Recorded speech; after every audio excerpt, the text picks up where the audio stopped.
Hello साथियों, आप सबका स्वागत है टर्सल क्लासेस में। जैसे कि आप सभी को पता ही है कि इस चैनल पे मैं आपके लिए एक डेली जो रुक्मणी प्रकाशन की द प्लेटफॉर्म बुक है उसके जो वन लाइनर क्वेश्चन है जो किसी भी इलेक्ट्रिशियन के लिए बहुत ही इंपॉर्टेंट है उसे मैं इस चैनल पे डेली डाल रहा हूँ। दोस्तों, जैसे कि इसमें रासायनिक प्रभाव जैसे कि इसमें जो दिया हुआ है ये पिछली कक्षा में हो चुका था, ठीक है। अब आगे हम देख रहे हैं, आज का स्टार्ट कर रहे हैं दोस्तों। आज हम फेराडे के विद्युत अपघटन नियम से, जो पिछली बार यहाँ पे आके हम रुके हुए थे, ठीक है। तो दोस्तों स्टार्ट कर रहे हैं फेराडे का विद्युत अपघटन का नियम, ठीक है।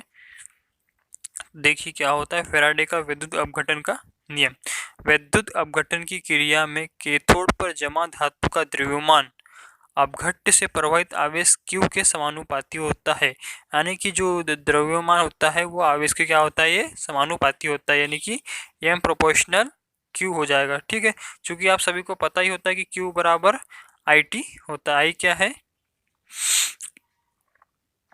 है, दोस्तों, I क्या है, विद्युत धारा, ठीक है। I क्या हो जाएगा, विद्युत धारा, ठीक है। इसीलिए यहाँ पे इन्होंने क्या लिया है, Q m, यहाँ पे क्या लिखा है देखिए, m प्रोपोर्शनल जो क्या द्रव्यमान है और Q क्या है, आवेश है।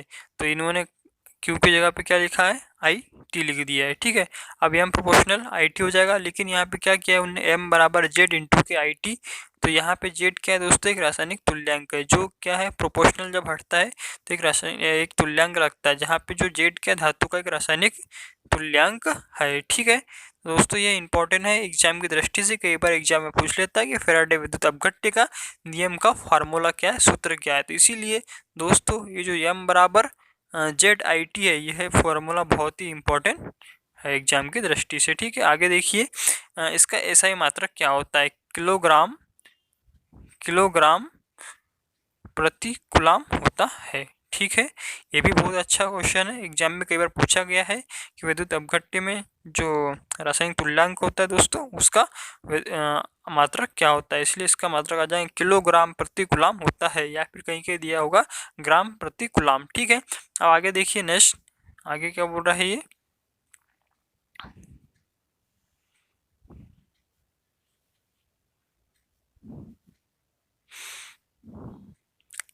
आगे बोल रहा है देखिए कि इसमें जो एक फेराडे होता है, एक फेराडे बराबर 96,500 कूलाम के बराबर होता है। तो दोस्तों यह एग्जाम की दृष्टि से इंपॉर्टेंट क्वेश्चन है, ठीक है। आगे देखिए, आगे चलते हैं, आगे आ जाएगा रासायनिक प्रभाव पर आधारित उपकरण। तो रासायनिक प्रभाव पर कौन से उपकरण होते हैं, तो जैसे कि इसमें दिया हुआ है, एक होता है सेल, आप सभी को पता ही है, जो क्योंकि ये रासायनिक प्रभाव पर आधारित होता है। सेकंड आ जाएगा विद्युत लेपन, इलेक्ट्रोप्लेटिंग, ये भी क्या होता है, रासायनिक प्रभाव पर आधारित होती है। तीसरा आ जाएगा धातु निष्कर्षण, मेटल ऑक्सीडेशन, ठीक है। आगे देखेंगे विद्युत मुद्रण यानी कि प्रिंटिंग। लास्ट आ जाएगा सेल की ध्रुवता ज्ञात करने में, ठीक है। यह सब क्या है दोस्तों, रासायनिक प्रभाव पर आधारित उपकरण होते हैं, ठीक है। आगे देखेंगे विद्युत लेपन। विद्युत लेपन क्या होता है, जिस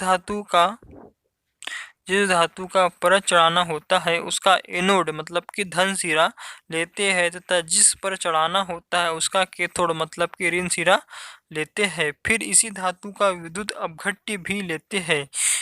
जब अपघट्य में विद्युत धारा प्रवाहित होती है तो एनोड से धातु विद्युत अपघट्य से तथा अपघट्य से कैथोड पर जमा होती है, जबकि धातु कैथोड पर जमा हो जाता है तथा एनोड धीरे धीरे पतला हो जाता है। जैसे कि आप यहाँ पे अभी डायग्राम में दिखा रहा हूँ आपको, जो एक बैटरी लगी हुई है, इनके अंदर में अपघट्य डला हुआ है तथा दो एनोड तथा कैथोड, दो क्या यहाँ पे छड़े है, ठीक है, जैसे कि आप इसमें देख पा रहे हैं। तो यह इसमें क्रिया होती है, ठीक है। इसी प्रकार यहाँ पे देखिए, जो आपको एक कैथोड है, यहाँ पे आपको इसके ऊपर में ये धातु लेपन यानी विद्युत लेपन जो हो रहा है, यहाँ पे देखिए ये मोटी हो चुकी है और ये पतला हो गया है, ठीक है। ठीक है दोस्तों, आगे देखिए, अब आगे आ जाएगा किरचॉफ का नियम, ठीक है। किरचॉफ का नियम यह भी एग्जाम की दृष्टि बहुत ही इंपॉर्टेंट है, क्योंकि सभी को पता है, जितने भी आईटी इलेक्ट्रिशियन वाले बंदे हैं, यह क्वेश्चन कई बार एग्जाम में रिपीट हो चुका है कि किरचॉफ का प्रथम नियम क्या होता है, किरचॉफ का सेकंड नियम क्या होता है। होता कैसे कार्य करता है। तो देखिए इसकी हम परिभाषा जानते हैं कि प्रथम नियम क्या होता है। पहले जान लेते हैं जो किरचॉफ का प्रथम नियम होता है, इसे केसीएल किरचॉफ करंट लॉ भी बोलते हैं, जंक्शन लॉ भी बोलते हैं एंड नोड लॉ भी बोलते हैं। यह बहुत इंपॉर्टेंट है दोस्तों, ये भी इतना भी याद रखे जरूर, क्योंकि यह किरचॉफ का करंट लॉ भी कहलाता है, जंक्शन लॉ भी कहलाता है, नोड लॉ भी बोलता है। ठीक है, अब देखते इस नियम के अनुसार, इस नियम के अनुसार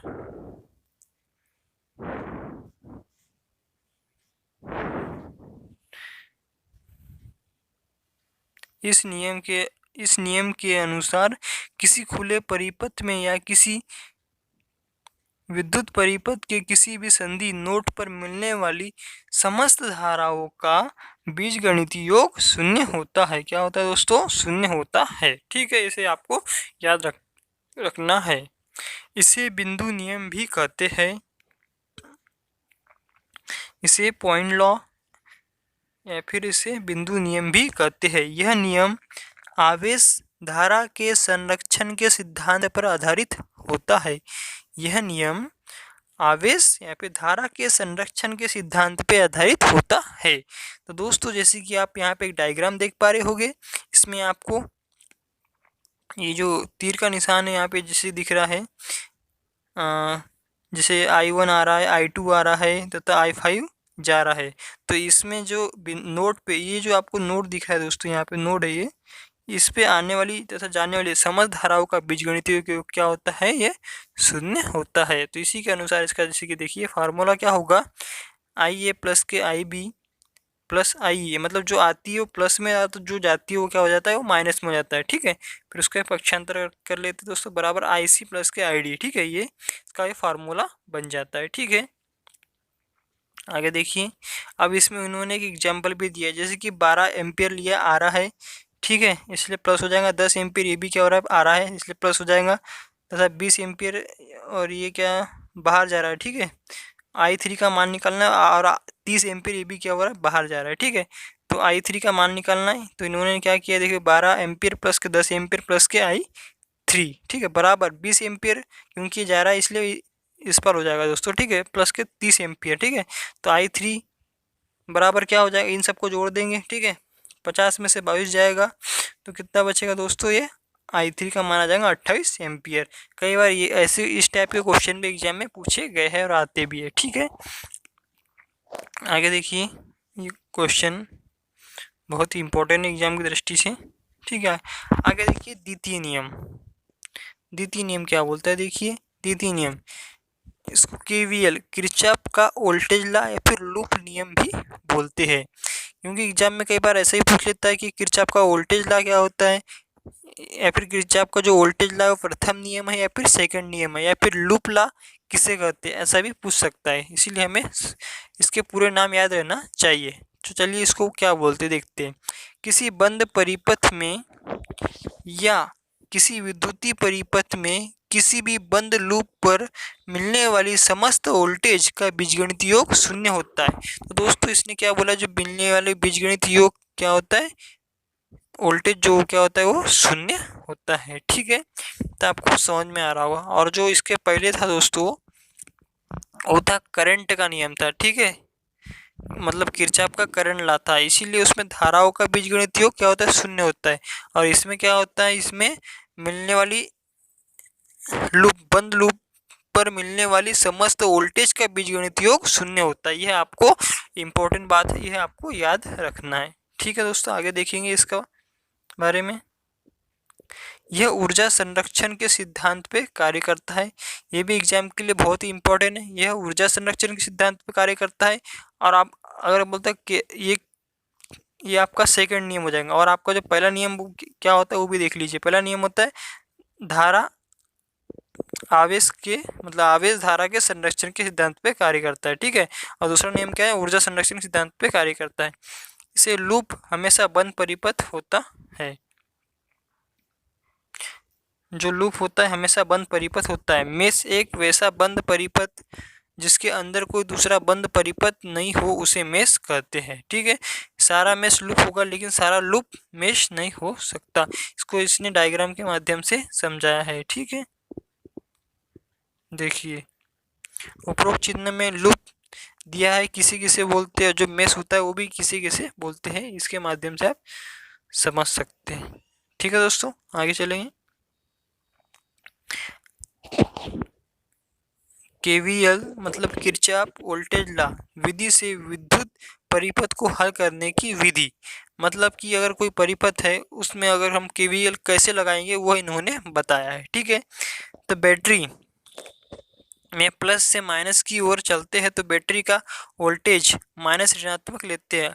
अगर दोस्तों हम किसी बैटरी में, अभी मैं आपको बताऊंगा, अगर प्लस से माइनस की ओर लेते हैं तो उसका माइनस चिन्ह लेंगे, और हम माइनस से प्लस की ओर जाते हैं तो उसका हम प्लस चिन्ह लेंगे। ठीक है, देखते हैं क्या होता है, आपको मैं बताता हूँ इसमें। देखिए, बैटरी में माइनस से प्लस की ओर चलते हैं तो वोल्टेज प्लस धनात्मक लेते हैं। परिपथ में विद्युत धारा की दिशा में चलते हैं तो प्रतिरोध के परित वोल्टेज माइनस लेते हैं। अब जैसे किसी ने एक क्वेश्चन दिया है, एक 12 वोल्ट ईएमएफ और 1 ओम के आंतरिक प्रतिरोध वाली बैटरी का उपयोग एक 10 वोल्ट ईएमएफ और 1 ओम के आंतरिक प्रतिरोध वाली बैटरी को चार्ज करने में होता है, तो परिपथ में धारा ज्ञात करिए। तो दोस्तों इन्होंने एक डायग्राम भी बना के दिया है जिसको हम समझ के इसका आंसर निकाल सकते हैं केवीएल लगाकर। अब दोस्तों इसमें केवीएल पुट करते हैं तो देखिए वोल्टेज है ना, केवीएल लगा रहे तो -10 आ जाएगा। कैसे आ जाएगा, क्योंकि ये देखिए -10 इसीलिए आएगा क्योंकि ये प्लस से ये माइनस की ओर जा रहा है। ठीक है, इसीलिए -10 इंटू के आई आ जाएगा। आई कितना है यहाँ पे अभी दिया नहीं क्योंकि हमको निकालना है, इसलिए -i इंटू के 1 ओम का क्या है यहाँ पे प्रतिरोध है, फिर माइनस आई आ जाएगा इंटू के 1 ओम का क्या है प्रतिरोध है, फिर क्या देखो प्लस से सॉरी माइनस से प्लस की ओर जा रहे हैं तो प्लस आ जाएगा और 12 आ जाएगा बराबर 0। तो दोस्तों इसको सॉल्व करेंगे हम तो देखिए ये कितना आ जाएगा 2 माइनस 2i इक्वल टू 0। अब क्या हो जाएगा, और इसको सॉल्व करेंगे तो -2i बराबर -2, तो i इक्वल टू क्या हो जाएगा 1 एम्पियर निकल जाएगा। ठीक है दोस्तों, बहुत ही अच्छा क्वेश्चन है, आप जरूर इसको हल करके देखिए। ये सब दिया हुआ है, इसमें कैसे हल करना है। कोई भी जो भी अपना आईटी इलेक्ट्रिशियन थ्योरी वाला बच्चा है या फिर जो भी अपना बंदा है आसानी से हल कर सकता है केवीएल लगा के। ठीक है, अब जानते हैं दोस्तों, देखिए क्या बोल रहा है इसमें, नोड नोड मतलब कि नोट है इसमें देखिए नोट क्या लिखा है, गांठ। नोट गांठ एक जंक्शन होता है जहां 2 या 2 से अधिक शाखाएं जुड़ी होती है।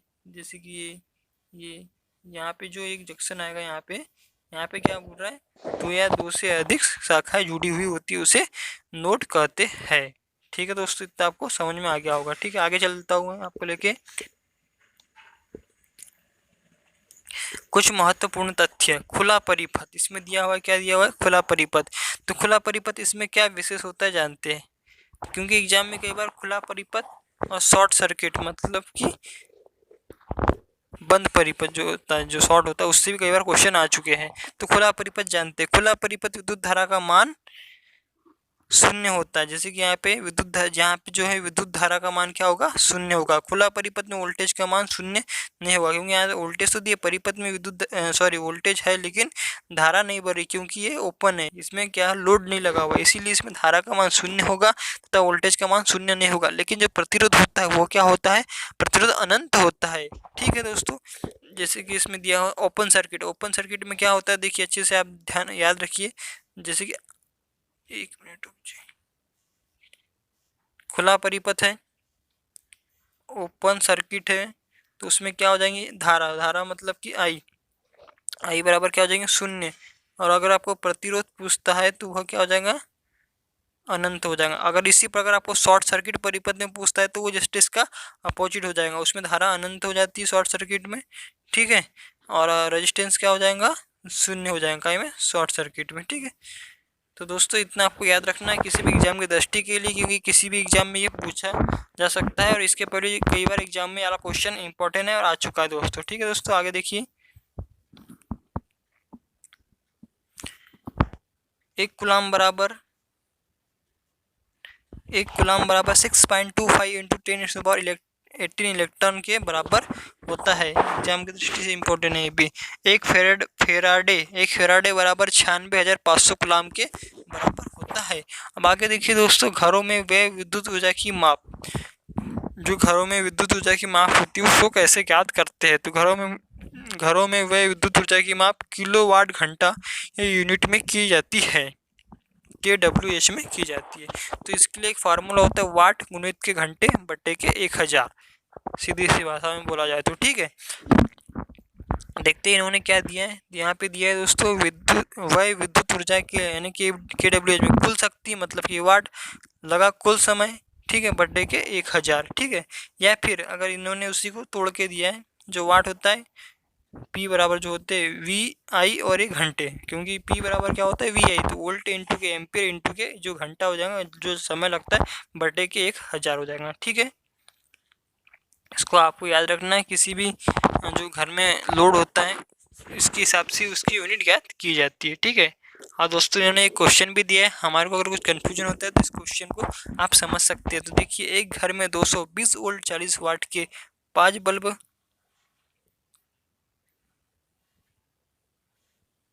एक घर में 220 वोल्ट 40 वाट के 5 बल्ब लगे हैं। बल्ब 5 घंटे प्रतिदिन की दर से 30 दिन जलते हैं, तो बल्बों द्वारा एक माह में व्यय की गई यूनिट की संख्या। अब दोस्तों सुनिए, इन्होंने क्या किया है कि 30 दिन यानी एक माह का लिया है, इसीलिए अपने को इसमें जो 30 दिन होता है उसका भी गुना करना पड़ेगा। तो देखते हैं आगे क्या दिया हुआ इन्होंने, कैसा बनाया है। तो देखते हैं दोस्तों, देखिए अब 40 था, ठीक है, आपको पता है 40 वाट है, गुणित कितना आ जाएगा, 5 बल्ब है। ठीक है, फिर आगे देखिए 5 घंटे प्रतिदिन जलते हैं ना, और वो फिर वो बोल रहा है कि वो 30 दिन का है, इसलिए इन सब का मल्टीपल हो जाएगा बटे के 1000 इज इक्वल टू क्या हो जाएगा 30 KWH, इसकी क्या आ जाएगी यूनिट आ जाएंगे। ठीक है, तो विद्युत परिपथ ये दोस्तों ये इसका आंसर आ जाएगा। ठीक है, आंसर इसका आ जाएगा 30 यूनिट। इस प्रकार से आप किसी भी घर का लोड जो भी होगा, आप जितने भी घंटे जलाते हैं उसके हिसाब से आप इसका आंसर निकाल सकते हैं। तो दोस्तों आगे चलते हैं। आगे देखिए, विद्युत परिपथ में निम्न रंगों द्वारा तार प्रदर्शित किए जाते हैं। कई बार एग्जाम में पूछ दिया जाता है। ठीक है, RYB रेड येलो ब्लू, ये तीनों जो वायर होते हैं दोस्तों फेस तार के वायर होते हैं, या फिर लाइव तार जिसको बोलते हैं। उसके बाद देखिए G मतलब कि ग्रीन जो वायर होता है दोस्तों भू संपर्कन के लिए यूज किया जाता है, मतलब जो उसका कलर होता है वो ग्रीन होता है, जो भू संपर्क मतलब कि जो अपनी अर्थिंग होती है उसमें। ठीक है, अब आ जाएगा ब्लैक मतलब कि न्यूट्रल, जो न्यूट्रल का वायर होता है वो ब्लैक कलर में होता है। ठीक है, तो दोस्तों यह बहुत ही इंपॉर्टेंट क्वेश्चन है, कई बार एग्जाम में ये भी आ चुका है। ठीक है दोस्तों, इतना आपको समझ में आ गया होगा। अब देखते हैं आगे, उच्च वोल्टेज ट्रांसमिशन लाइन में सबसे ऊपर, ये भी एग्जाम में कई बार क्वेश्चन पूछा गया है कि जो उच्च वोल्टेज ट्रांसमिशन लाइन में सबसे ऊपर जो तार होता है वो कौन सा होता है, तो वो होता है भू संपर्क चालक रहता है, तो इसके बाद में फेज रहते हैं। जैसे कि आपने देखा होगा दोस्तों 132 kV या फिर जो 400 kV की जो लाइन होती है ना, उनमें जो सबसे ऊपर का जो तार होता है टॉप का, उसमें जो पहला तार होता है सबसे ऊपर में वो क्या होता है भू संपर्क चालक होता है। अगर दोस्तों 132 kV की अगर लाइन है तो उसमें एक अर्थिंग चालक होता है सबसे टॉप पे, अगर वही अगर 400 kV है, 400 kV है तो उसमें आपको 2 अर्थिंग चालक देखने को मिलेंगे। ठीक है दोस्तों, इतना आपको समझ में आ गया होगा। आगे चलते हैं, देखिए कुछ महत्वपूर्ण बातें। तो दोस्तों इसमें बहुत महत्वपूर्ण बातें वन लाइनर क्वेश्चन के रूप में लिखी हुई है, जो कई बार एग्जाम में आ चुकी है। और दोस्तों जो अपना 2022 में ट्रेनिंग ऑफिसर का एग्जाम होने वाला है उसके लिए बहुत ही इंपॉर्टेंट है। तो जानते हैं, देखिए क्या, तो इन्होंने बोला है कि किसी व्यक्ति को सुरक्षित रहने के लिए अधिकतम कितने मिली एम्पियर विद्युत धारा उपयुक्त है, तो इसका आंसर आ जाएगा 9 मिली एम्पियर तक की विद्युत धारा। ठीक है, कहीं कहीं दोस्तों यही आंकड़ा जो 9 मिली एम्पियर दिया है ये कहीं कहीं 15 मिली एम्पियर भी दिया हुआ है। तो दोस्तों याद रखिएगा, क्योंकि ये एग्जाम की दृष्टि से बहुत ही इम्पोर्टेंट है। मानव शरीर का प्रतिरोध लगभग 1000 ओम होता है। केल्विन ब्रिज में निम्न प्रतिरोध मापा जाता है। कई बार एग्जाम में पूछा जाता है कि केल्विन ब्रिज में किस प्रकार का प्रतिरोध मापा जाता है, उच्च निम्न, तो उसमें आ जाएगा निम्न प्रतिरोध मापा जाता है। ठीक है दोस्तों, आगे देखिए, अगर 2 तार समांतर में एक ही दिशा में धारा प्रवाहित हो तो वे एक दूसरे को आकर्षित करेंगे। ठीक है ना, देखिए जब 2 प्रतिरोध को समांतर में जोड़ा जाता है तो परिणामी प्रतिरोध निम्न प्रतिरोध से कम होता है। ठीक है, आपको इतना समझ में आ रहा होगा। पानी में अगर सप्लाई के 2 तारों को डाला जाए और दोनों तार के पास में बुलबुले बनते हैं तो वह सप्लाई डीसी सप्लाई होती है। ठीक है दोस्तों, इतना आपको समझ आ गया होगा। डीसी सप्लाई होती है और यदि बुलबुले बने बिना पानी गर्म हो रहा है तो वह सप्लाई एसी होती है। ठीक है, आगे देखिए, घरों में लगे उपकरण विद्युत सप्लाई के समांतर क्रम में लगे होते हैं। इसका एक कारण एक समान वोल्टेज है। तो दोस्तों मैं आप लोगों को बता देना चाहूँ कि हमारे घर में जो सप्लाई आती है वो एसी होती है और घरों में जितने भी कनेक्शन लगे हुए होते हैं, यानी जितने भी हम पंखा, कूलर, एसी, फ्रिज, टीवी, यह सब क्या होता है, समांतर क्रम में लगे हुए होते हैं। और वो भी क्यों लगे हुए होते हैं, क्योंकि सबको 230 या फिर 240 जो भी वोल्टेज है अपना एसी का सिंगल फेस का वो चाहिए होता है, इसीलिए सभी को समांतर क्रम में लगाया जाता है। ठीक है दोस्तों, तो धारा सभी लोग अपने अपने अनुसार अलग अलग लेते हैं। तो दोस्तों इसके बाद देखते हैं क्या है। तो दोस्तों इसके बाद इसके न्यू टाइप क्वेश्चन है। इस जो बेसिक अपनी थ्योरी थी, इलेक्ट्रिशियन थ्योरी थी यहाँ पे, उसके अब न्यू टाइप क्वेश्चन या फिर अपने जो बोलते हैं न्यू टाइप क्वेश्चन है दोस्तों। ठीक है, तो दोस्तों मैं इसको आपको न्यू टाइप क्वेश्चन भी ये भी करवाऊंगा। दोस्तों यह मैं आपके लिए डेली इस पे इसी टाइप के वीडियो डालते रहता हूँ, इसीलिए इस चैनल को जरूर सब्सक्राइब करें तथा अपने दोस्तों को भी भेज दीजिए। तो दोस्तों मैं आपसे एक चीज़ बोलना चाहूँगा कि जो अपना एग्ज़ाम आने वाला है ट्रेनिंग ऑफिसर 2022 में, उसके लिए हमें क्या करना है, अभी से धीरे धीरे लगे रहना है, क्योंकि ये दोस्तों ज़्यादा नहीं 15 से 20 मिनट का बन रहा है। और दोस्तों इसमें आपको मैं डेली का बेसिक थ्योरी हो गया या फिर जो भी अपने इलेक्ट्रिशियन ITI ट्रेड के जितने भी सवाल होते हैं इसमें सब चीज़ सम्मिलित है। तो दोस्तों धन्यवाद।